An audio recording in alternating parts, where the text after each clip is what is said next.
শুভ সকাল বন্ধুরা। আজ 31 মে রবিবার।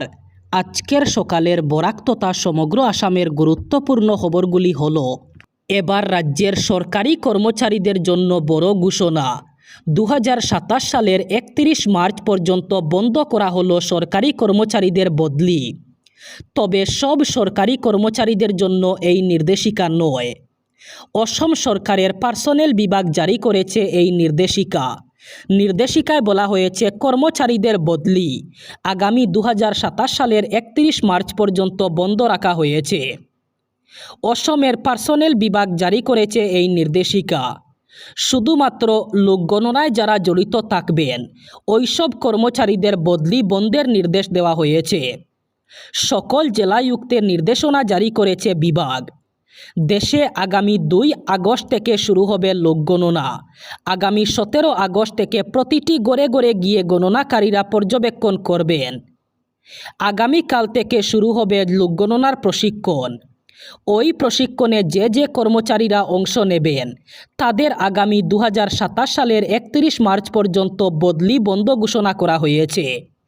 24 ঘন্টা জেলার জনগণের সঙ্গে থাকতে হবে সকল বিজেপি বিধায়কদের। জনগণের সুখ দুঃখে সমানভাবে ভাগ করতে হবে সকল বিধায়কদের। এবার সকল বিজেপি বিধায়কদের নির্দেশিকা দিলেন বিজেপির রাজ্য সভাপতি দিলীপ শইকিয়া। তিনি বলেন, বিধায়কদের কর্তব্য হলো সবসময় জনতার পাশে থাকা। তাই 24 ঘন্টা জনতার পাশে থাকতে হবে সকল বিজেপি বিধায়কদের। সকল জনসাধারণের সুখ দুঃখ সমানভাবে ভাগ করতে হবে বিধায়কদের। তিনি বলেন, অসমিয়ার প্রতি আবেগ না থাকলে বিধায়ক হওয়া উচিত নয়। যদি রাষ্ট্রীয়তাবাদী মনোভাব না থাকে অথবা জনসাধারণের পাশে না থাকেন তাহলে ওইসব বিধায়কদের বিরুদ্ধে ব্যবস্থা নেওয়া হবে। এদিকে রাজ্য সভাপতি দিলীপ শইকিয়া বলেছেন, আগামী 5 জুনের পরেই হিমন্ত মন্ত্রিসভার সম্প্রসারণ করা হবে। এবার বুলডোজার লাগিয়ে ভেঙে ফেলা হলো মাদ্রাসা। আরম্ভ হলো বিজেপি সরকারের বুলডোজার অ্যাকশন। কথা মতোই আরম্ভ হলো বুলডোজার অ্যাকশন। যোগী রাজ্য উত্তরপ্রদেশে আবার চলল বুলডোজার। এবার বুলডোজার লাগিয়ে ভেঙে ফেলা হয়েছে মাদ্রাসা। ভেঙে ফেলা হয়েছে অবৈধ বাসগৃহ এবং দোকানও। অবৈধ বেদখলকারীদের বিরুদ্ধে এবার অ্যাকশন মুডে যোগী আদিত্যনাথ। অবৈধ বেদখলকারীদের যোগী আদিত্যনাথের হুমকি প্রদানের পরেই এবার অ্যাকশন শুরু।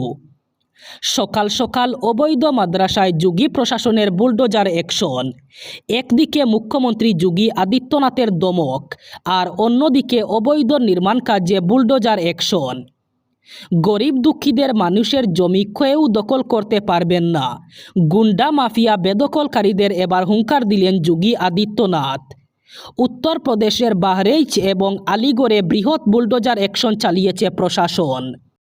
আবার এক দফা পরীক্ষা। নাগরিকত্ব যাচাইয়ের জন্য আবার একবার পরীক্ষার মুখে নির্বাচন কমিশনের তালিকাভুক্ত সন্দেহভাজন নাগরিকরা। সূত্রের মতে, সুপ্রিম কোর্টের রায়ের পরে সন্দেহভাজনের নাগরিকত্ব যাচাইয়ের প্রশ্নে স্বরাষ্ট্রমন্ত্রক একটি গাইডলাইন অথবা নির্দেশিকা জারির কথা ভাবছে। সেই নির্দেশিকায় থাকা শর্ত পূরণ হলে তবেই সন্দেহভাজনদের বৈধ নাগরিক হিসাবে মেনে নেবে স্বরাষ্ট্রমন্ত্রক। তারপর সেই তথ্য নির্বাচন কমিশনকে জানানো হলে কমিশন সেই ব্যক্তির নাম ভোটার তালিকায় জোড়ার প্রশ্নে সবুজ সংকেত দেবে, যাকে আসলে ঘুরপথে এনআরসি প্রক্রিয়া বলেই দাবি করছেন বিরোধীরা। ভোটার তালিকায় নিবিড় সংশোধনের সময়ে নাগরিকত্ব প্রমাণে 1 ডজন শর্ত দিয়েছিল নির্বাচন কমিশন। তবে তারপরেও শুধুমাত্র পশ্চিমবঙ্গে তথ্যগত অসঙ্গতির কারণে প্রায় 27 লক্ষ নাম বাদ গিয়েছে। তাদের সুপ্রিম কোর্টের ট্রাইব্যুনালে আবেদনের সুযোগ রয়েছে।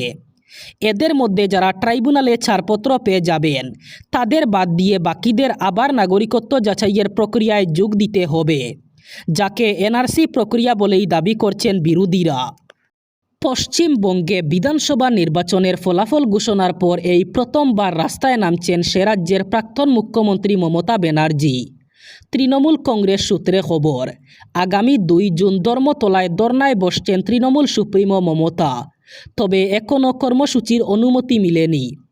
অনুমতি পেলে রানী রাসমণিতে অবস্থান বিক্ষোভে বসবেন মমতা। দলীয় সূত্রে খবর, রাজ্যে ভোট পরবর্তী হিংসার প্রতিবাদে অবস্থান বিক্ষোভে বসবেন তিনি। তৃণমূল সূত্রে খবর, সকাল 10টা থেকে শুরু হবে অবস্থান বিক্ষোভ। দুপুরে মঞ্চে যোগ দিতে পারেন তৃণমূল সুপ্রিমো। নির্বাচনের ফল ঘোষণার পর থেকেই একাধিকবার বুথে কারচুপি, বুথ পরবর্তী হিংসার অভিযোগে সরব হয়েছেন মমতা। এবার এই ইস্যুগুলি নিয়েই পথে নামতে পারেন তিনি। জানা গেছে, পুলিশের অনুমতি যদি পাওয়া যায় সেক্ষেত্রে দিনভর অবস্থান চলবে। সেখানে দলের অন্যান্য নেতাদের সঙ্গে যোগ দেবেন মমতা ব্যানার্জিও। এবার রাজ্যের রেশন কার্ডের হিতাধিকারীদের জন্য বড় দুঃসংবাদ। মাত্র 2 দিনের মধ্যেই সিদ্ধান্ত বদল। আগামী জুন মাস থেকে রাজ্যের ন্যায্য মূল্যের দোকানগুলিতে আর 100 টাকার প্যাকেজে ডাল, চিনি, লবণ পাওয়া যাবে না। জুন মাস থেকেই অনির্দিষ্টকালের জন্য রেশন কার্ডে বন্ধ থাকছে ডাল, চিনি ও লবণ। ফলে রাজ্যের প্রায় 70 লক্ষ রেশন কার্ডধারীকে জুন থেকে ডাল, চিনি ও লবণ দেওয়া হবে না। উল্লেখ্য, 2025 সালের নভেম্বর মাস থেকে চলতি বছরের মে মাস পর্যন্ত রেশন কার্ডভুক্ত উপভোক্তারা প্রতি কিলোগ্রাম মসুর ডাল 60 টাকা দরে পেয়ে আসছিলেন। পাশাপাশি লবণ 10 টাকা এবং চিনি 30 টাকা কেজি দরে সরবরাহ করা হচ্ছিল। গত 2 দিন আগেই ঘোষণা করা হয়েছিল জুন মাস থেকেও 100 টাকায় দেওয়া হবে এই 3টি সামগ্রী। তবে এবার নতুন সিদ্ধান্ত অনুযায়ী জুন মাস থেকে অনির্দিষ্টকালের জন্য বন্ধ থাকবে ডাল, চিনি, লবণ। রেশন কার্ডে আর ডাল, চিনি, লবণ পাওয়া যাবে না। অসমে ইউসিসি অথবা অভিন্ন দেওয়ানি বিধি আইন নিয়ে এবার মুখ খুললেন এমআইএম প্রধান আসাদুদ্দিন ওয়েসি। মুসলমানদের উপর জোর করে চাপিয়ে দেওয়া হচ্ছে হিন্দুদের রীতিনীতি। 12% জনসংখ্যা থাকা আদিবাসী সম্প্রদায়কে রেহাই দেওয়া নিয়ে ওয়েসির প্রশ্ন।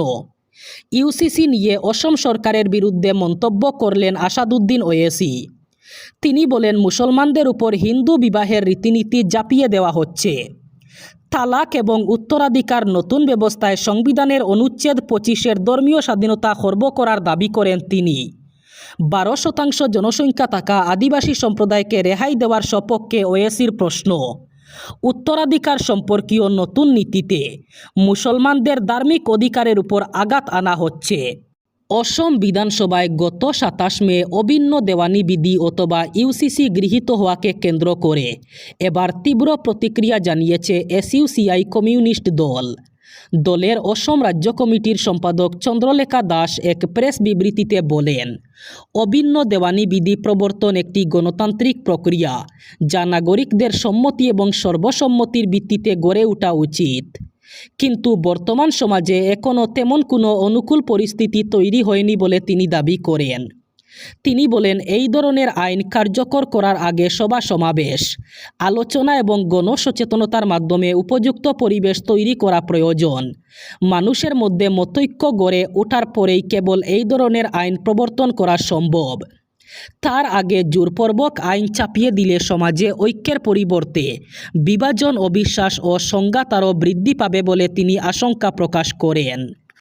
তীব্র দাবদাহের পরে দেশ জুড়েই দেখা গেল আবহাওয়ার ভুল বদল। গরম থেকে স্বস্তি মিললেও প্রকৃতির তাণ্ডবে প্রাণ হারিয়েছেন অনেকেই। শুক্রবার থেকে পশ্চিমবঙ্গ সহ দেশের বেশ কয়েকটি রাজ্যে ভারী বৃষ্টি, কালবৈশাখী এবং শিলাবৃষ্টি ব্যাপক তাণ্ডব লীলা চালিয়েছে। ঝড় বৃষ্টির জেরে একাধিক দুর্ঘটনায় শুধুমাত্র উত্তরপ্রদেশেই মৃত কমপক্ষে 20 জন। প্রতিবেশী রাজ্য বিহারে প্রাণ হারিয়েছেন 14 জন। এছাড়া উত্তরাখণ্ড, ঝাড়খণ্ড এবং জম্মু কাশ্মীরেও কয়েকজনের মৃত্যুর খবর মিলেছে। পশ্চিমবঙ্গেও ঝড় বৃষ্টির দাপটে মৃত্যু হয়েছে 8 জনের। ঝড়ের দাপটে বিভিন্ন রাজ্যে বিদ্যুতের খুঁটি এবং গাছ উপড়ে পড়ে বিদ্যুৎ পরিষেবা বিপর্যস্ত। রেললাইনের উপর গাছ এবং খুঁটি ভেঙে পড়ায় অনেক জায়গায় থমকে রয়েছে ট্রেন চলাচল, বন্ধ হয়ে পড়েছে ট্রেন চলাচল। এছাড়াও খারাপ আবহাওয়ার জেরে ব্যাহত হয়েছে বিমান পরিষেবা। অনেক জায়গায় বাতিল করা হয়েছে বিমান। এবার বরাক উপত্যকার 3 জেলার আজকের আবহাওয়ার খবর। আজ 31 মে রবিবার বরাক উপত্যকার 3 জেলায় গরমের সাথে সাথে মেঘলা আকাশ থাকার সম্ভাবনা। আজ শিলচর, কাছাড়ে সর্বোচ্চ তাপমাত্রা থাকবে 31 ডিগ্রি সেলসিয়াস এবং সর্বনিম্ন তাপমাত্রা থাকবে 26 ডিগ্রি সেলসিয়াস। শ্রীভূমি করিমগঞ্জে আজ সর্বোচ্চ তাপমাত্রা থাকবে 31 ডিগ্রি সেলসিয়াস এবং সর্বনিম্ন তাপমাত্রা থাকবে 26 ডিগ্রি সেলসিয়াস। একইভাবে হাইলাকান্দি জেলায়ও আজ সর্বোচ্চ তাপমাত্রা থাকবে 31 ডিগ্রি সেলসিয়াস এবং সর্বনিম্ন তাপমাত্রা থাকবে 26 ডিগ্রি সেলসিয়াস। এই ছিল আজকের সকালের গুরুত্বপূর্ণ খবরগুলি। ভিডিওটি অবশ্যই লাইক করবেন এবং চ্যানেলটি সাবস্ক্রাইব করবেন।